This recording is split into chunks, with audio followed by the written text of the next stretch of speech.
श्रीमद् राजचंद्र उत्तरायण 254 में से थोड़ा भाग ले रहे हैं। जो विषय चला था कि जो भी दोष जीव करता है उसका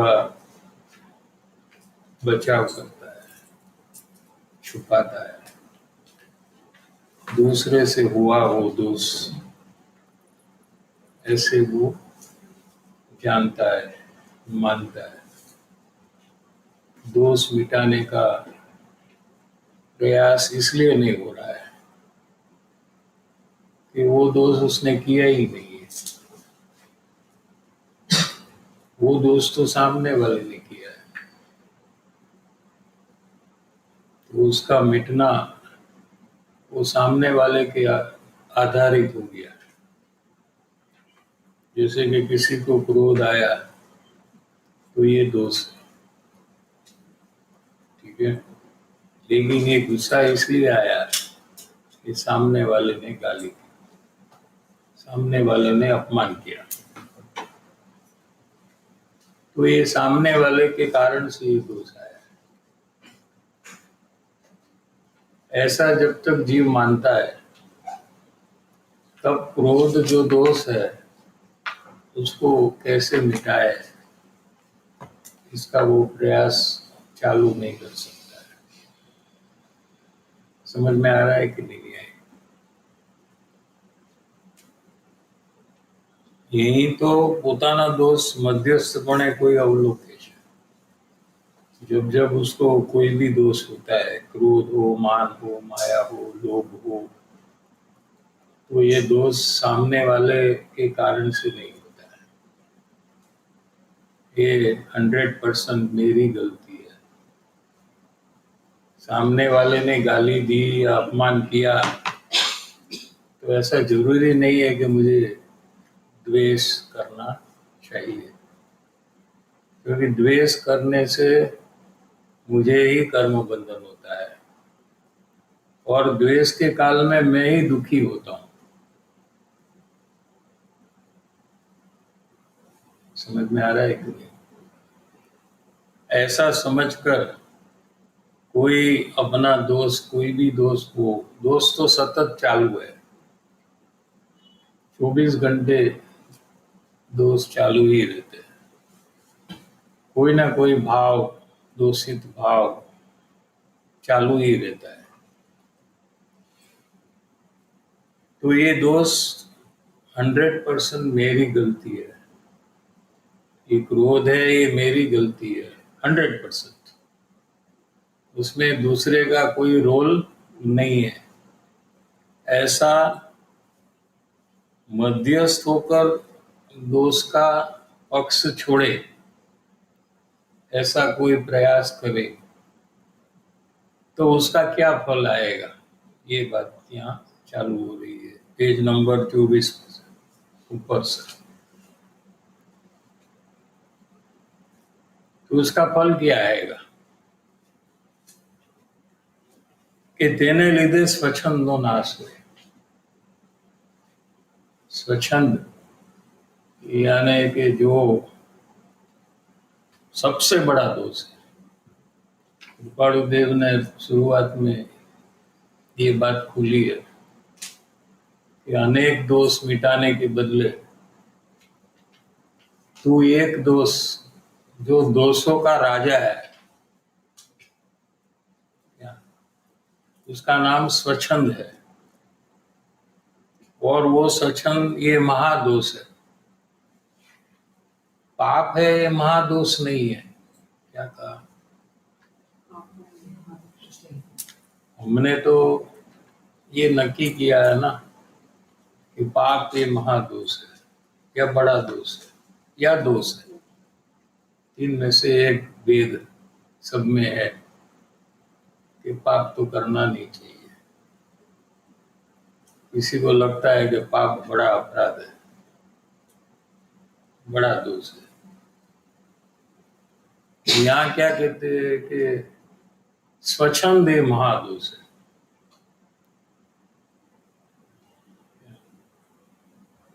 क्योंकि पाप से एक भव का बंधन होता है। यहाँ पाप बहुत किया, हिंसा बहुत की, तो अगले भव में नरक में जाएगा। लेकिन उसके बाद 25-50 भव का बंधन नहीं होता है उसका। क्या कहा, समझ में आ रहा है कि नहीं? लेकिन स्वच्छंद ऐसा महादोष है जो अनंत भव का बंधन करने की ताकत है उसमें। या तो स्वच्छंद के कारण से ही जीव पाप प्रवृत्ति करता है।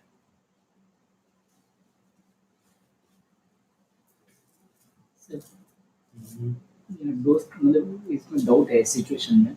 ऐसा मैं कभी किसी पे द्वेष कर रहा हूँ तो वहाँ पे मैं कंटिन्यूसली ऑपोजिट पर्सन का भूल देख रहा हूँ और मैं राइट हूँ, ऐसा मैं वहाँ पे देख रहा हूँ। अभी इस सिनेरियो को मुझे वहाँ पे चेंज करना है, लाइव में वहीं पे चेंज करना है। तो उस टाइम में मेरे को विचार करना, ऐसा यहाँ पे अभी बात है कि एक विचार होना और मध्यस्थ होना। क्या विचार होना? विचार के जो मैं भूल सामने वाले की है ऐसा उस पर ब्लेम डाल रहा हूँ, वो भूल सामने वाले की नहीं है, वो मेरी है, ऐसा वहाँ पे लेना, ऐसा मैं समझा। यहाँ पे दो भूल है। एक उसकी भी भूल है कि वो आपका अपमान करता है, ये उसकी भूल है। ये आपकी भूल नहीं है कि वो आपका अपमान कर रहा है। और गुस्सा करते हैं वो उसकी भूल नहीं है, वो आपकी भूल है।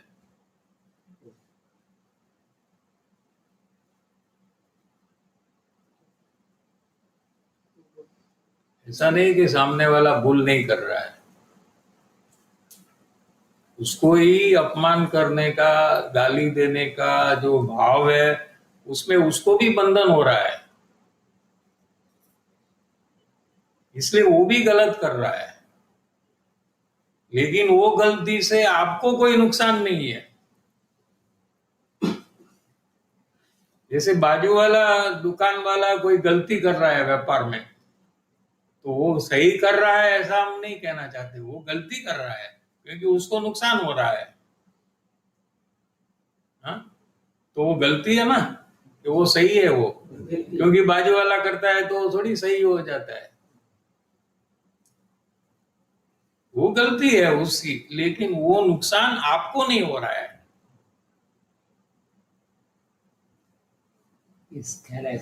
यहाँ पे बहुत डाउट था मुझे, तो पूछ लेना चाहिए ना। कैसे मेरे को मन में लग रहा है कि सामने वाला भूल है, बट अभी जो सामने वाला का दोष है, उसका बंधन उसको है और उसके कारण से वो भी परिभ्रमण करेगा। तो मैं सामने वाला का जो दोष है वो मुख्य कर रहा हूँ, मेरा कौन कर ले?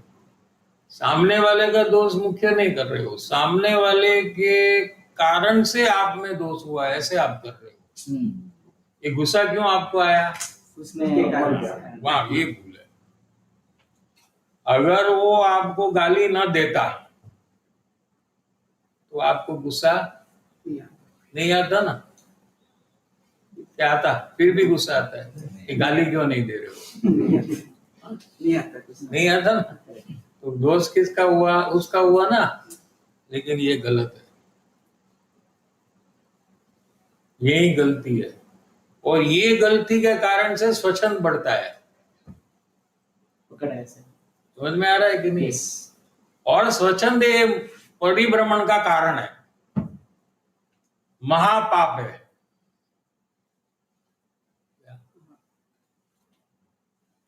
हाँ, तो ये अपने अंदर में आपने जो पाप को स्थान दिया है, वो स्वच्छंद को वो स्थान दे दीजिए आज, तो आपका स्वाध्याय सत्संग आज हुआ ऐसे कहने में आएगा।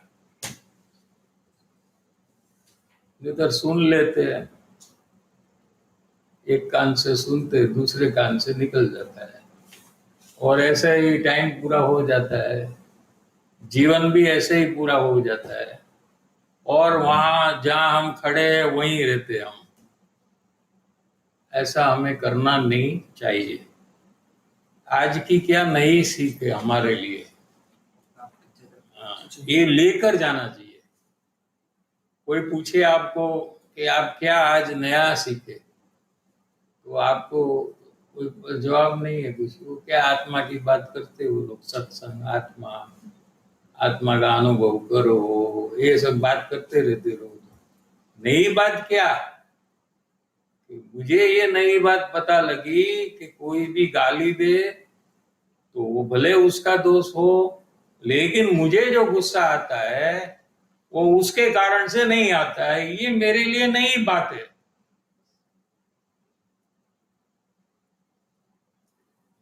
सेम यही मन में भाव था कि इतनी बार ये पढ़ा बट इसका भाव नहीं समझा, बट अभी जब सिचुएशन से कनेक्ट किया तब करेक्ट भाव ख्याल आया कि क्या डिफरेंस है। क्योंकि ये सब जो ना लाइव सिचुएशन में समझ में आता है। Yes.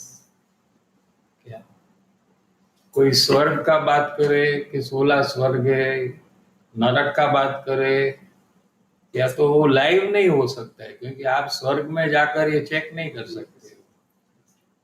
लेकिन जो दोष का बात है वो तो आप सतत कर ही रहे हो। तो लाइव में आपको चेक करना चाहिए कि मेरे अंदर में अगर दोष 24 घंटे चालू है, ऐसा जिनवाणी कह रही है, तो हाल में मेरा कौन सा दोष चालू है, ऐसी जिज्ञासा में आकर तपास करना चाहिए लाइव। तो दोष को दोष करते हुए समझ में आएगा। क्या खुद दोष करेगा तो वो उसमें से समझेगा कि इसको दोष कहने में आता है। ये दोष जो है ये स्वच्छंद का कारण है, और स्वच्छंद है ये परिभ्रमण का कारण है। क्या और मुझे परिभ्रमण नहीं करना। सर बट अभी वर्तमान में मैं क्या दोष कर रहा हूँ वो तो नहीं लग रहा है। अभी मैं यहाँ पे सत्संग में बैठा हूँ, कुछ दोष कर रहा हूँ ऐसा मेरे को नहीं लग रहा है। हाँ, ऐसे दूसरी प्रकार के दोष होता है ना, कि जो भी समझ में आ रहा है ये आपको ये पत्र से समझ में आ रहा है, वास्तविक आपको समझ अपने आत्मा में से आ रही है। आपको ऐसा भी है कि मैं सुन रहा हूं, कान से मैं सुन रहा हूं, कान से आप नहीं सुन रहे, आप सीधा आवाज को जान रहे हैं। आत्मा, ये सब अनुभव गलत है, विपरीत है आपका। क्या हाँ, ऐसे अनेक प्रकार के दोष है। ऐसे दोष ज्ञानी को नहीं होते एक भी। नहीं।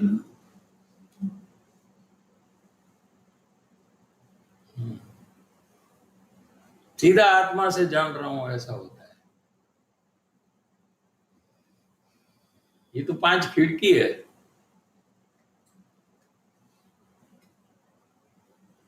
खिड़की है वो थोड़ी देखती है, खिड़की के पीछे जो आदमी है वो देखता है ना बाहर में क्या चल रहा है। ये खिड़की देखती है, वो खिड़की बंद कर दो तो भी पीछे आदमी है वही देखता है। वो बंद खिड़की को देखेगा, उसके पहले खुली खिड़की को देखता है, उतना ही फर्क है।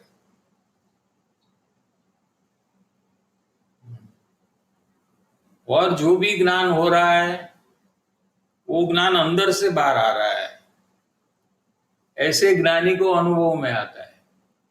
अज्ञानी को ऐसा अनुभव में आता है कि ये शास्त्र में से मुझे ज्ञान होता है, मैंने प्रश्न पूछा इसलिए मुझे जानकारी हुई। ऐसा हुआ ना? हाँ, ये प्रश्न नहीं पूछा होता तो जानकारी नहीं होती।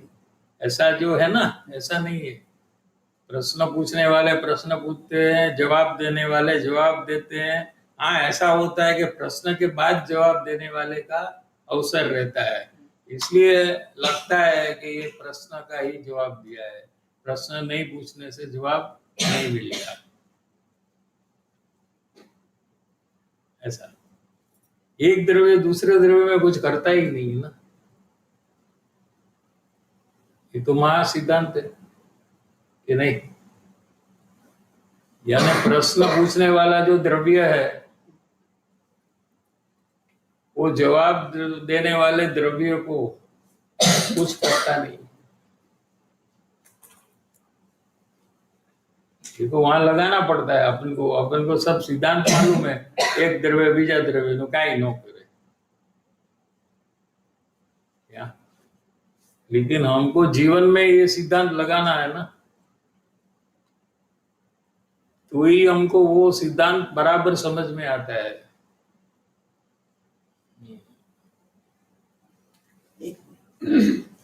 દોષ અને સ્વચ્છંદ આ બેની ડિફરન્સ કેવી રીતે પકડવો? क्रोध, मान, माया, लोभ આ દોષ છે।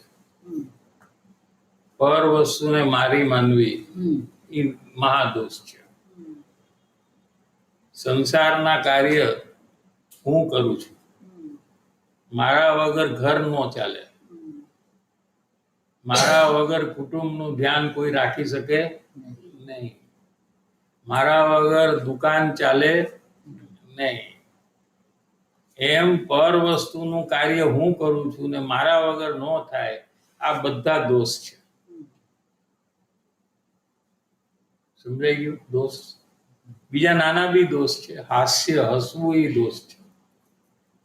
શું કરશું? हास्य भी कषाय है, 9 कषाय है ना उसमें, हास्य, रति, अरति, भय ये भी एक कषाय है, भय डर, शोक, शोक माना टू रिपेंट, अरे क्या हो गया, अरे रे कैसा हो गया, शोक।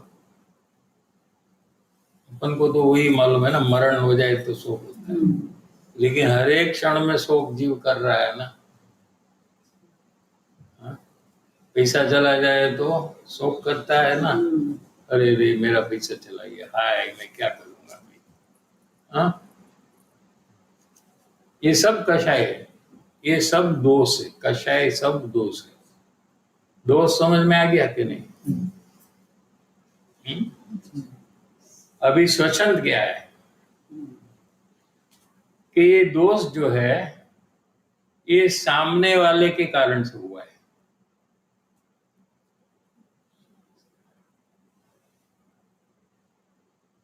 गुस्सा क्यों हुआ? सामने वाले से क्या किया सामने वाले ने? कुछ ऐसा किया, मेरे साथ गाली दी, अपमान किया, मेरी बात नहीं सुन रहा है, हाँ? तो मुझे गुस्सा तो आएगा ना, क्या कि नहीं आएगा? आएगा। तो गुस्सा आया है वो प्रॉब्लम नहीं है, सामने वाले गाली दिए वो प्रॉब्लम नहीं है, अभी अपना विषय वहां नहीं है। लेकिन आपको जो गुस्सा आया वो सामने वाले के कारण से आएगा, ये महादोष है। जो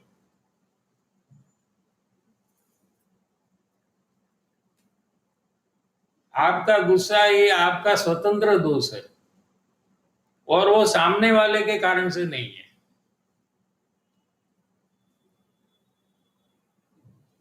ये सोचो।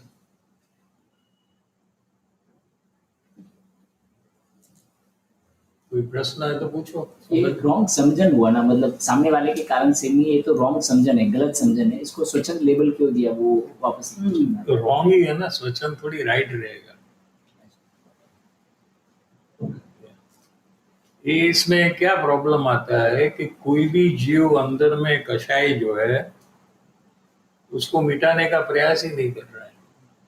आप कर रहे हो? नहीं। क्यों नहीं कर रहे हो? क्योंकि आपकी मान्यता है कि सामने वाले के कारण से। कोई अपना दोष मिटाने का प्रयास कर रहा है? नहीं कर रहा है।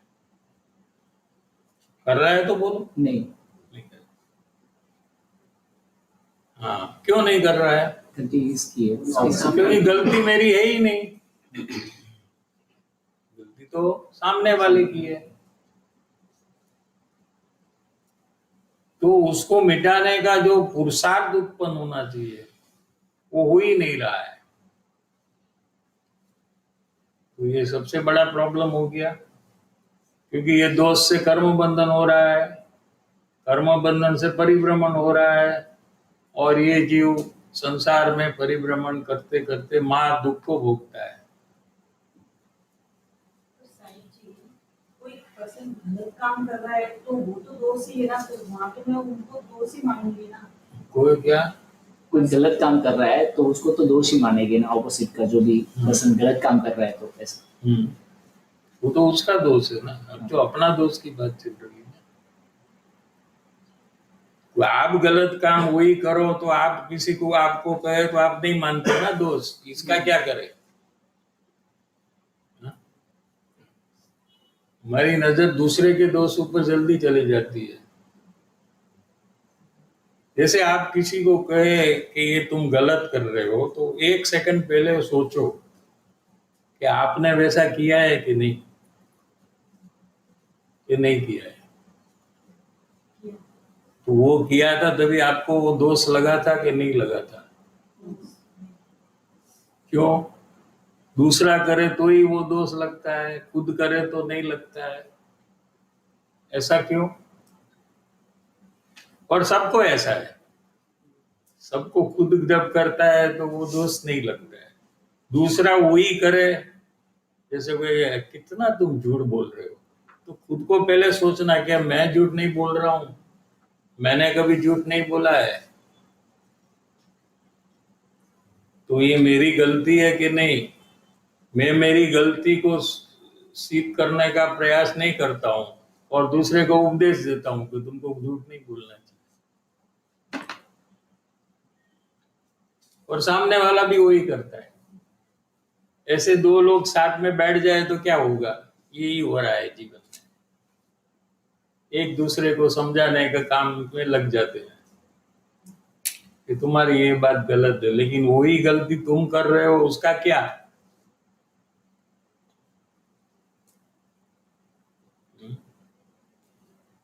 या तो आप दूसरे की गलती को ठीक करने के प्रयास में रहो जो आप कर ही रहे हो अनादिकाल से, या तो दूसरे की गलती देखकर अपने में वो गलती है तो मैं उसको ठीक कैसे करूं उसके विचार और प्रयास में रहो, तो आपका लक्ष्य वहां से हट जाएगा।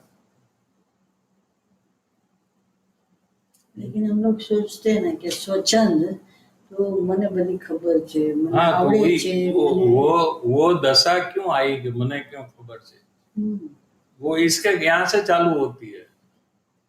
जब आपके दोष ही नहीं है, माने आप बहुत गुण वाले हो, आपने आज पूरा दिन में क्या क्या काम अच्छा किया है उसका लिस्ट आपके पास है कि नहीं? कि नहीं है? हाँ, सबके पास है ना। लेकिन आपने जो गलत किया है आज उसका लिस्ट दूसरे के पास है, आपके पास नहीं है। आपका लिस्ट दूसरे के पास है?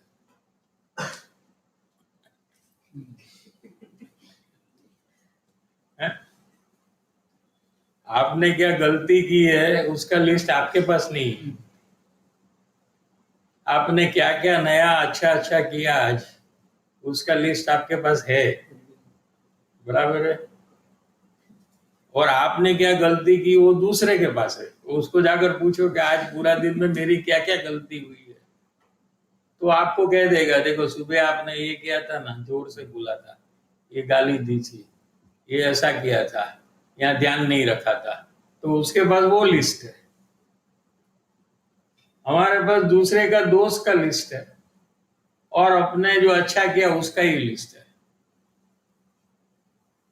कि नहीं? सबके पास, आप लोग के पास है कि नहीं? है ना? तो आज जो मैंने किया वो मेरे को अच्छा लगा और वो काम जरूरी था वो किया, तो वो उसमें स्वच्छंद आ गया। नहीं, जो भी जीव करता है ना वो काम को सही मानकर ही करता है। कोई ऐसा नहीं मानता कि अभी मैं गलत काम करने वाला हूँ, देखो, ऐसा कोई मानता नहीं है। वो जो भी करता है वो सही ही मानकर ही करता है, लेकिन वो सही है कि नहीं वो दूसरे लोगों को पता लग जाता है।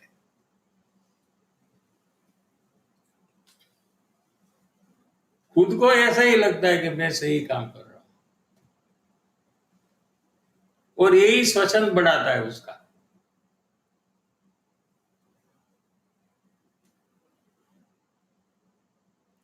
स्वच्छंद एक बहुत सूक्ष्म विषय है। सूक्ष्म विषय माने जल्दी पकड़ में नहीं आएगा क्या, इसलिए वो अनादिकाल से चल रहा है। अगर वो पकड़ में आ जाता तो जीव कभी भी उसका खत्म कर देता उसको। जैसा क्रोध है वो सबको जल्दी पकड़ में आ जाता है कि ये गुस्से में है, ये गुस्सा कर रहा है, ये पकड़ में आ जाता है। लेकिन स्वच्छंद जो है वो इतना सूक्ष्म है कि वो पकड़ में नहीं आता है। तो पकड़ में नहीं आता है तो समझ में भी नहीं आ रहा है कि मेरे अंदर में स्वच्छंद क्या है, वो भी जीव को समझ में नहीं आता है।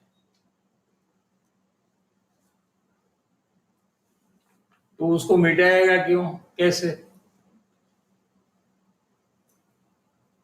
और मिटाएगा नहीं तो परिभ्रमण से कैसे छूटेगा और सम्यक्त्व की प्राप्ति कैसे करेगा वो?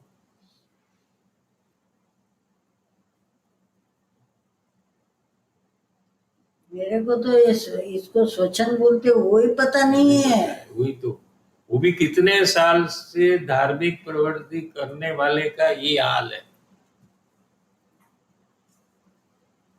वो कितनी शिविर अटेंड किया है, 55 के 58, अपनी कितनी शिविर हुई? 55 हो गई, 55 ऊपर हो गई। 55 ऊपर हुई है। एवरेज 7 दिन की लो एक एक शिविर, तो कितना दिन हुआ? एक साल तक हो गया। 380 डेज अंदर। हाँ, और एक दिन का एवरेज 2 सत्संग लो तो कितना सत्संग हुआ? 800 सत्संग की नियरेस्ट आ जाएगा। और चर्चा सब अलग।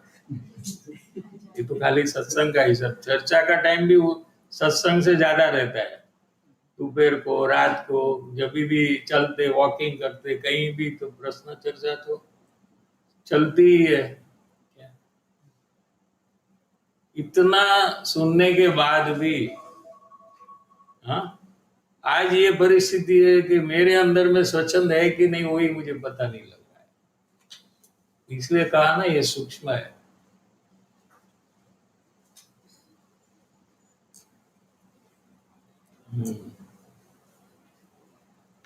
तो सबसे बड़ा जो दोष है वही पकड़ में नहीं आ रहा है। इसलिए जीव छोटे छोटे दोष को ठीक करने में लगा हुआ है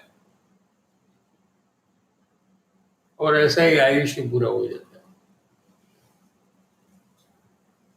सर यहाँ पे और एक प्रश्न पूछो ना। इसमें मतलब अभी मेरा एक हिंड्रेंस का केस था कि सामने वाले का भूल नहीं है, ऐसा मैं जीवानी से समझ रहा था कि कोई भी मैं गुस्सा किया तो वो सामने वाले का बिहेवियर बरोबर नहीं है तो उसके लिए मैंने गुस्सा किया, ऐसा मैं मान रहा था। अभी जो बात है उसमें मेरा ऐसा लग रहा है कि मेरा अच्छा प्रॉब्लम सॉल्व हो गया कि वो उसका दोष है, वो एक पार्ट अभी मैं लाइट हो गया, उसका सेपरेट कर दिया। अभी मेरे को मेरा पे फोकस करना है, मेरा भूल कहाँ से हो रहा है और मेरा लॉस कहाँ से हो रहा है, उस पार्ट पे मेरे को फोकस करना है। तो ऐसा यहाँ पे अंडरस्टैंड किया। तो अभी मेरे को थोड़ा कन्विंस हो रहा है कि उसका पार्ट वो उसको छोड़ दो, अभी मैं मेरा जो कर रहा हूँ वो दोनों का लिंक टूट गया और मैं मेरे पे ध्यान दे रहा हूँ। तो ये ऐसा यहाँ पे समझा तो ये बरोबर। यही बात हम शास्त्र से कहे आपको, यही बात कि सबसे बड़ा काम है परलक्ष्य छोड़ना और स्वलक्ष्य करना। जो आपने ये जो शब्द में किया ना उसका अर्थ हुआ है, आपने पर ऊपर से नजर हटा दी, उसको जैसा बिहेवियर करना है वो करे, वो उसका प्रॉब्लम है। माने वो पर है उसके ऊपर मुझे ध्यान नहीं देना है, ये परलक्ष्य। और आपको वो टाइम में जो क्रोध हो रहा है उसके ऊपर आपका लक्ष्य जाना चाहिए, उसका नाम स्वलक्ष्य। ये सबसे बड़ा कार्य जो है ये कि जीव को अपने ऊपर नजर ही नहीं आ रही है। तो ये दोष का जो प्रयोग है उसमें स्वलक्ष्य प्रकट होने का ये मौका मिलता है आपको फर्स्ट टाइम, जो शास्त्र अभ्यास से नहीं मिलेगा।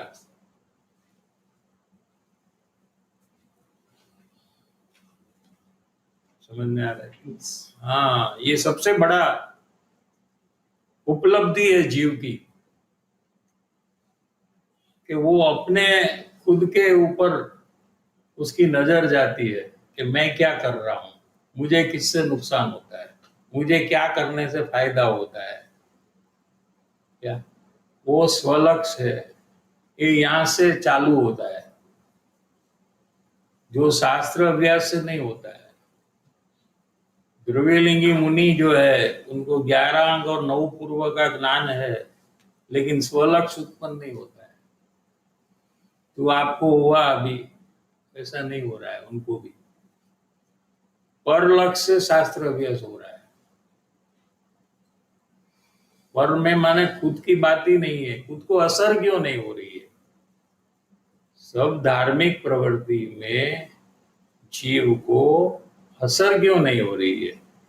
संसार की एक 2-5 मिनट की बात में एकदम असर होने लगती है, हाँ कि नहीं होती है।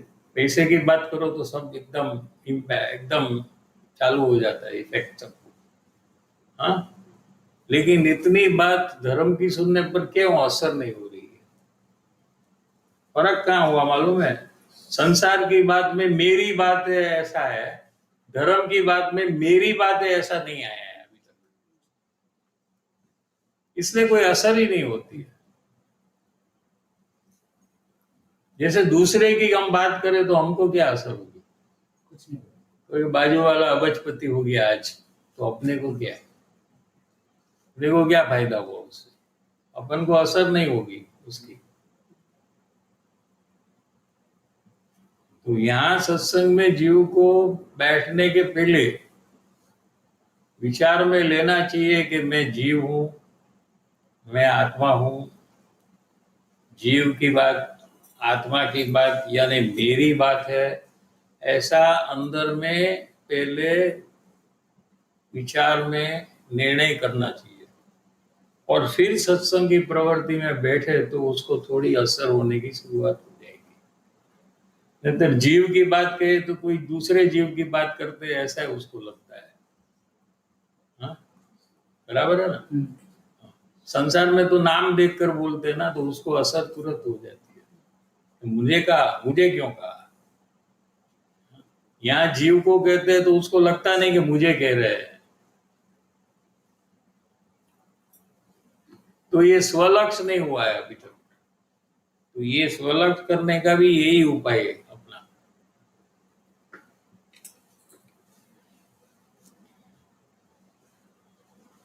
પોતાના દોષ મધ્યસ્થપણે કોઈ અવલોકે છે? अवलोकता है माने ये तो खाली आपने विचार में किया है। देखना, ये होते हुए देखना, जब हो रहे हैं वही टाइम में देखना, और उसके बाद सोचना। 2 प्रकार है। सोचना जब होता है तो वो काम हो गया होता है पूरा, उसके बाद हम सोचते हैं। देखते हैं तो जब वो आपको उसका बिहेवियर ठीक नहीं है और आपको क्रोध आ रहा है, वही समय में आप देखते हो उसको, उसका नाम अवलोकन है। अवलोकन शब्द का अर्थ। और 1-2 घंटे के बाद आप सोचे कि उसका बिहेवियर ठीक नहीं था और वो समय में मुझे गुस्सा आया था, वो गुस्सा उसके कारण से नहीं है, ये तो मेरी गलती है, इसका नाम विचार है। इसको क्या कहेंगे? विचार है। तो अवलोकन माने जब होता है तब उसको पता लग जाता है, तो जाकर स्वच्छंद एकदम टूटने लगता है। वो लेवल में हमको आने का है। वो लेवल की जागृति हमारी हमको बढ़ानी है कि जब भी वो कोई भी दोष हो, वही टाइम में हमको पता लगना चाहिए कि वो उसके कारण से नहीं है, ये मेरे कारण से। क्या ऐसा મધ્યસ્થ ઉપર કોઈ અવલોકન કરે ત્યારે એનું ફળ શું આવે કે એનો સ્વચ્છંદ નાશ થઈ જાય। स्वच्छंद जो है वो टूटने लगता है। ढीला हो जाता है और खत्म भी हो सकता है। अगर प्रयास सतत जारी रहा तो